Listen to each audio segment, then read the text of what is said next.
These are 3 common scams for you to avoid in Bogota. Welcome to a chapter of local tips for travelers. I'm Aleja, and today I will share with you the common scams that we have here in Bogota. So when you come and visit us, well, you avoid them. In Colombia, we have something that we call Atraco Hippie. It literally means that you are going to get hauled up by a hippie who is trying to sell bracelets like this one. So again, these are going to be informal vendors that works in the streets. Some of them are going to do this, others are not going to do this.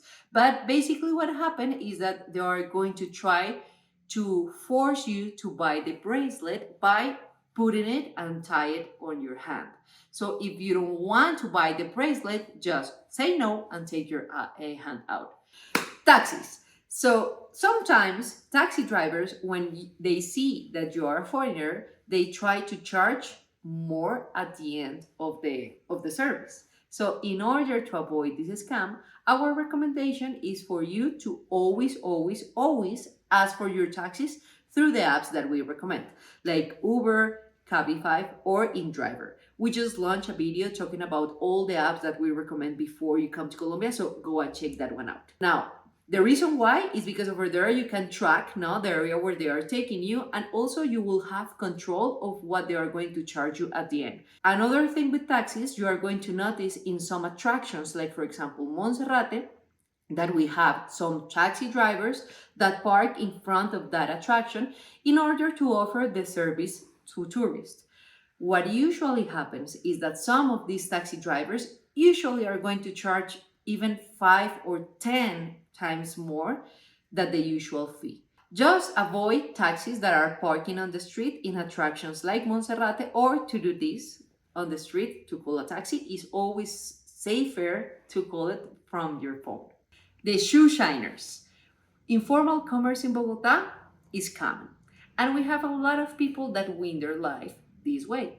Unfortunately, we have some vendors that sometimes like to take advantage of tourists. Like for example, sometimes the shoe shiners.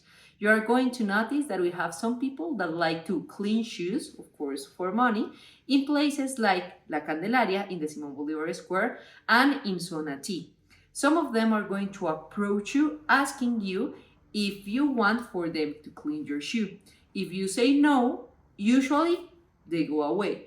But we have some of them that are going to take the advantage that you are not from here.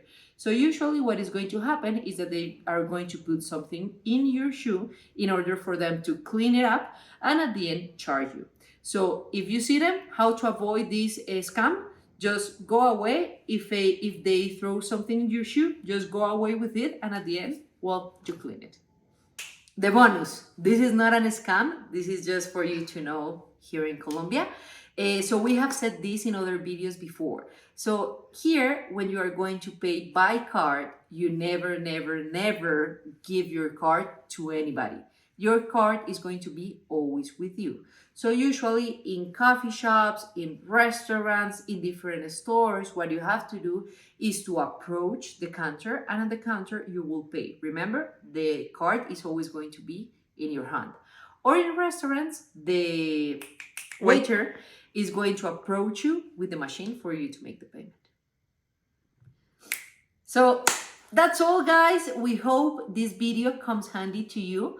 Remember, I'm Aleja. I'm one of the local co-hosts and co-founders of Zebra Fisgona Tours. We have our own tourism company based here in Bogota, Colombia. And if you like, we will love to show you around. So just contact us. Now, remember to hit that bell, subscribe. Also, if you have any questions, put it in the comments. We will love to read you. And also, now you can invite us for a coffee to show some appreciation for what we do. This way, you will allow us to keep on launching a video every single week for you to plan your next trip to our beautiful country and city. See you in the next one, or maybe here in Colombia. Bye-bye.